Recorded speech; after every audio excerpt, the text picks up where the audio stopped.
It is a fearsome and noble beast, once known as the king of the jungle. Today, however, the jungle has gone and the tiger hovers on the brink of extinction. But in one remote corner of Thailand, the tiger is thriving, where the ferocious cat has been tamed by a handful of Buddhist monks.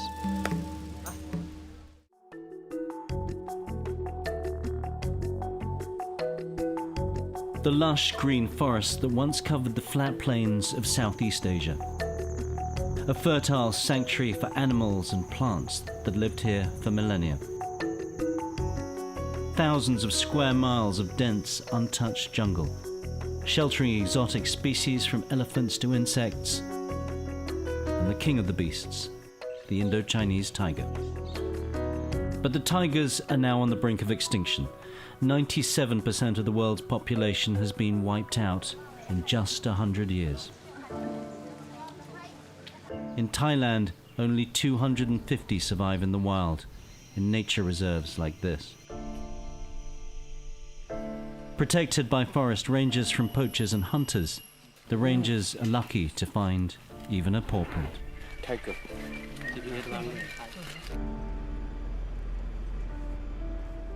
But Dr. Somchai gets a lot closer than that. He's a general veterinarian with a very special skill. And most of his patients are confined within these walls.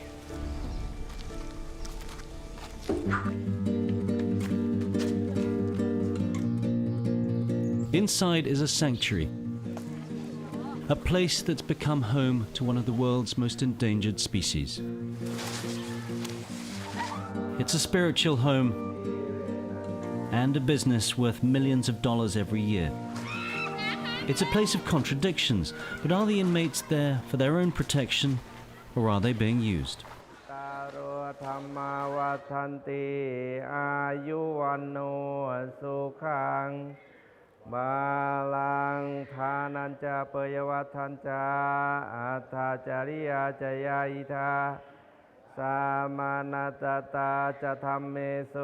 Dr. Somchai is chief vet at Wat Pa Loang Thap Wa, a forest sanctuary established 20 years ago for wild animals.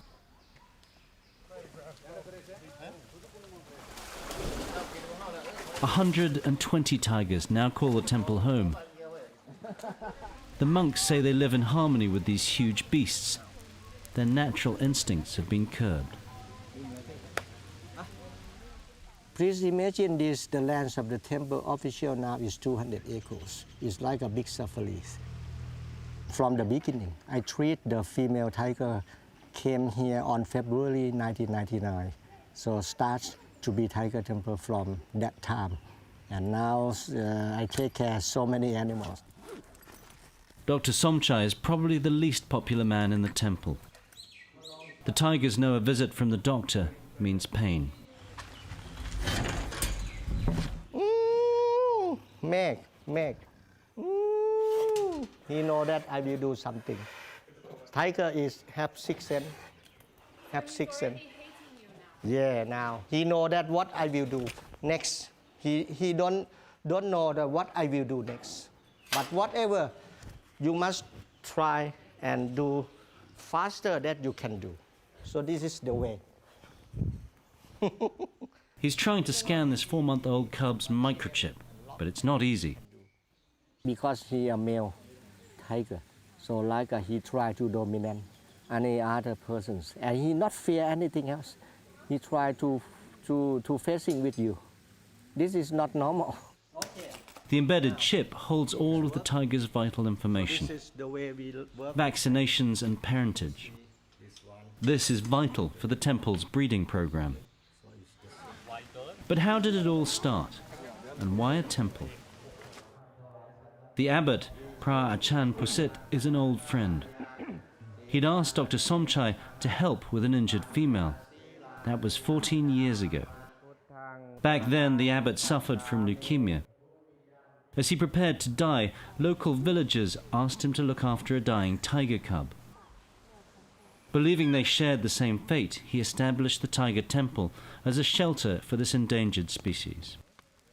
ที่เราเป็นลูคีเมียในสมัยที่บวชใหม่ๆที่หมอก็บอกว่าอีก6 เดือนก็จะตายก็นึกถึงเสือว่ามันถูกฉีดฟอร์มาลีนเข้าไปแล้วถ้าเราไม่รักษาถ้าเราไม่ช่วยมันไม่ดูแลรักษามันก็คงจะตายก็เลยดูแลรักษาก็เลยรับมันไว้แล้วก็ส่งมันไปรักษาให้สัตวแพทย์ให้หมอสมชัยนี่แหละ Since then, the tigers and the abbot have flourished.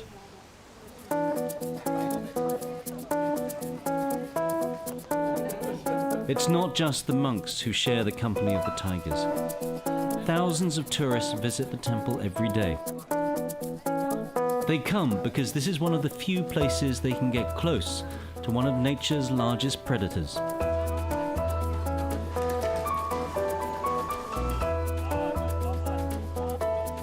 Generally is they are used to human being because this group is the group of the tigers that is proved by our staff that they have a good hospitality. It's different from tiger in the wild. They're born here and they see human being. A human being not their enemy. It seems like a mother, like a sister, like a brother, something like that. And at the same time, we have a person who the tiger trusts. But the experience is not cheap. Feeding the cubs costs $30. A whole morning with them is $150. The temple has been accused of exploiting the tigers purely for financial gain, bringing in hundreds of thousands of dollars a year. And some say the tigers are drugged, that these huge and dangerous beasts are docile not because of the spiritual efforts of the monks, but because of sedatives. How else could they be controlled?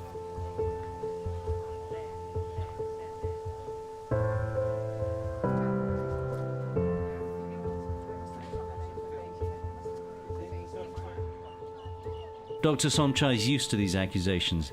Accusations, he says, are completely groundless. That is a joke, okay?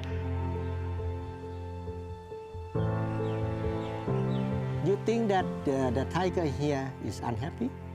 Because you come here and you can see, you can feel by yourself.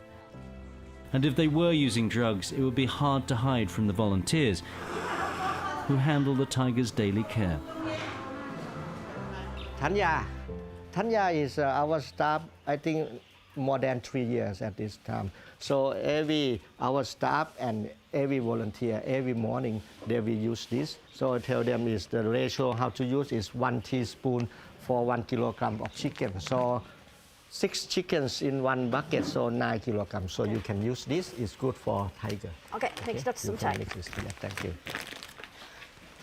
I actually came as a tourist. I'd heard about it from people who'd been here, had read about it on the internet. A lot of tigers, so I was like, I'll come see everything. Came here and found out you could volunteer. And that was kind of the beginning of the end, really. I came as a volunteer a few months later and volunteered for a month and never left. Food preparation is important. The tigers are not allowed to consume any fresh blood. In part, that's to keep their natural instincts in check, but it's also more hygienic. The chicken is boiled and then the protein mix on top adds a little bit of flavor to it a little bit. But yeah, the chicken is very plain because I've tried it. Tanya also denies the tiger food is drugged. I've tried the milk that the babies get fed. I've tried the wet and dry dog food as well. And I've actually tried the protein powder and that tastes disgusting. But the tigers seem to like it, and so they eat it and they get the extra proteins and vitamins and everything, so it works. Tanya's other main job is to exercise the tigers. This she usually does with the other long-term employee, Jules. Hey, fat boys. Come on, fatties. Come on. Because of limited space, the exercise yard is used in rotation. The biggest problem is knowing who gets on with who. Generally, our general rule now is boy, girl, all the way along. So right now here, we have the 5 girls in this yard with the boys on each side. Most of these animals never meet the public. Only a handful can be trusted. Tigers are tigers, even those that were raised by Tanya since they were cubs. Like, for example, with Happy, I've known him since he was 8 weeks old. He's just over 3 years now.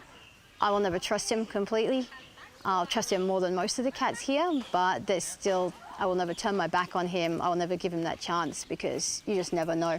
Like, if I fall over in front of him, what's he gonna do? You don't know, he's still a tiger. And things can go wrong very fast. And then when they get really, really mad, they get this green sheen, kind of like at night when you flash the lights on and you see the reflections of eyes in the dark. It's that kind of green sheen, and it's like, I don't know, you just see it on the eyes and it's get out now.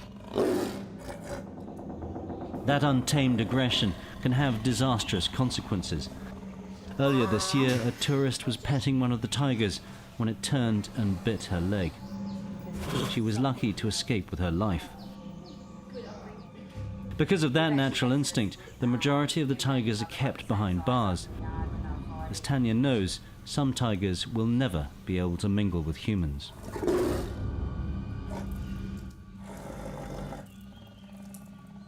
But despite the danger, Tanya has developed a unique bond with the tigers.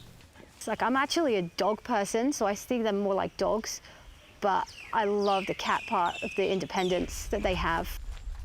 And once you've got a bond with a tiger, it doesn't compare to anything, because you've got that and you know that they love you. Like, even if they don't show it all the time, there's that moment when they do show and it's extra special. When you're working with the big guys and it's just rained and you go in the yard with them and you can see they've got a bit of a crazy face, it does get a little bit scary, especially if you can see they want to play and they kind of stalk at you and you don't really know how far they're going to go with running at you or not running at you, and it does get a little bit nerve-wracking at times, but that's why we always go together. We always have 2 or 3 of us so we can each watch each other's backs as well. A 200-kilogram predator being showered like a domestic kitten. But they're not so friendly with everyone at the temple.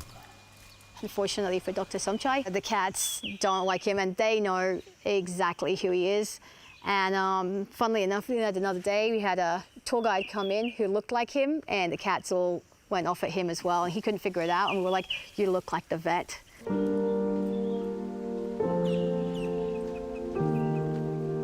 Dr. Somchai does strike a lonely figure in the temple.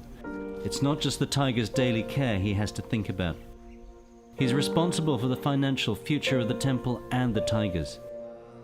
He needs to make money to fulfill his duty of care and conservation, but he says it's just a means to an end.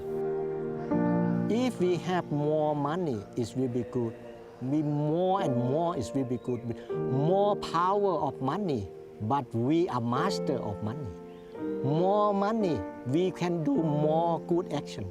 We can more pay back to save this world. More pay back to do tiger conservation.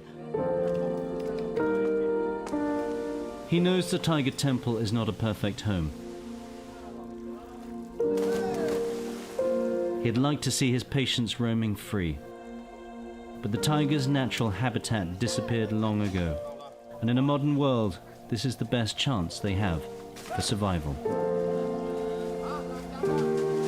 But where is paradise for tiger? You please tell me, where? In Thailand, not more than 20% green area. And where? And this world, where the paradise for tigers? Please tell me. One day these tigers may have a little more space, but they'll never roam free. Their future is tied to the monks who care for them. A fascinating example of the relationship between man and beast, but far from the true majestic yet fearsome nature of the tiger.